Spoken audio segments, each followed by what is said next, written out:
Pedro'y matapang, ngunit minsan ay padalos-dalos. Sa takot kay Jesus, 3 ulit siyang tumanggi ng lubos. Ngunit sa kanyang puso, may pag-ibig na tunay. Ipinakita ni Jesus ang bagsak ay pwedeng bumangon muli't lumaban. Si Andres na may tahimik, hindi laging nasa harapan, ngunit kapatid niya ay agad niyang dinala kay Jesus na Panginoon. Hindi kailangang sikat para maging pagpapala.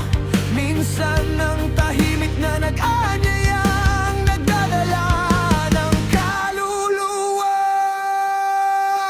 12 apostol, iba-iba ang katangian. May kahinaan, may takot, may sariling pakikipaglabang, ngunit isang Diyos na kanilang sinundan. At sa kanilang buhay, si Kristo ang naging dahilan. Hindi sila ang bida, si Jesus ang sentro.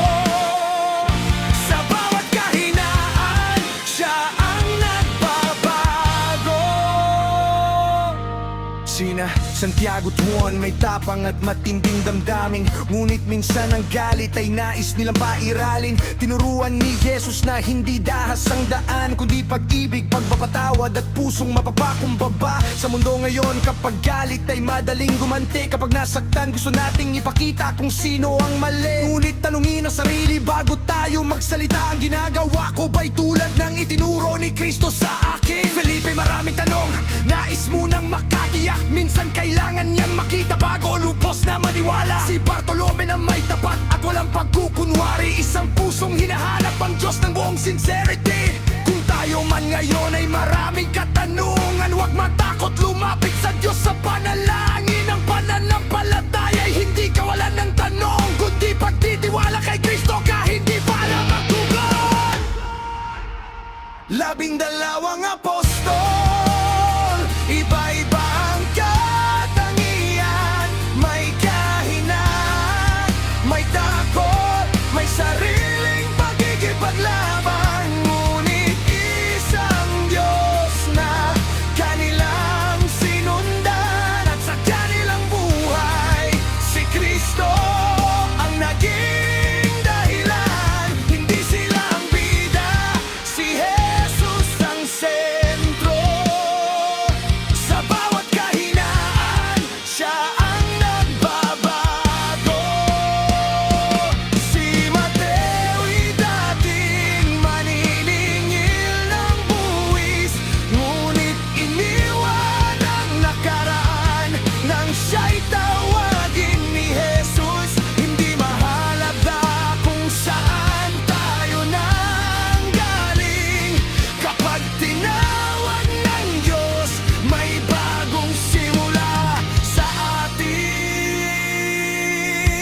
Si Thomas na may kilala sa kanyang pagdududa, ngunit nang makilala si Jesus, buong puso siyang sumamba.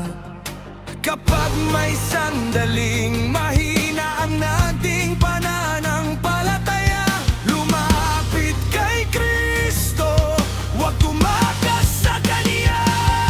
Si Santiago na anak ni Alfeo, tahimik na lingkod, hindi masikat. Ang katapatan niya ay mahalaga sa Diyos. Si Tadeo na may pusong naghahanap ng kasagutan. At si Simon ay dating masigasig sa sariling paninindigan. Aral sa panahon ng likes, views at pagkilala, hindi sukatan ng Diyos. Ang dami nang nakakakita kahit walang pumalakpak sa iyong ginagawa. Kumpara kay Kristo, mahalaga pa rin sa Kanya. Si Judas ay kasama rin sa 12, ngunit pinili ang salapi kaysa kay Jesus na kanyang kasama. Isang paalala sa ating pusong madaling matukso, huwag ipagpalit ang Diyos sa anumang bagay sa mundo.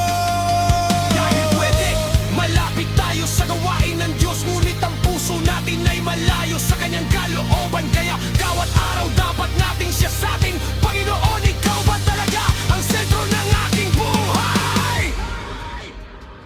Hindi perpekto ang mga tinawag mo.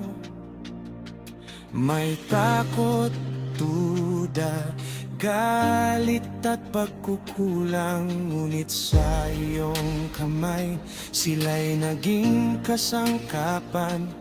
Dahil ang kapangyarihan mo ang kanilang sandigan. At kami rin ngayon, Panginoon, may kahinaan at pagkukulang. Langin kaming hayaang maligaw. Ikaw ang maging sentro ng aming mihay. 12 apostol, aral sa bawat panahon, na ang tunay na pagbabago'y nagmumula kay Jesus naman.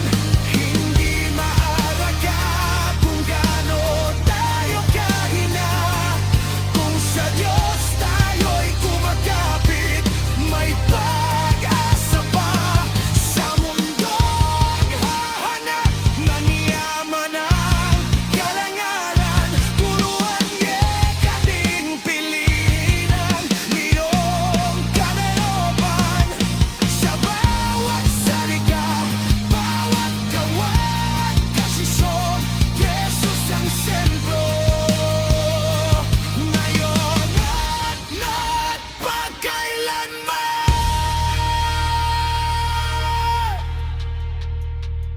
12 man sila, isang kanilang Panginoon, at ang tawag niya sa atin ay nananatili ngayon. Sumumagka sa akin,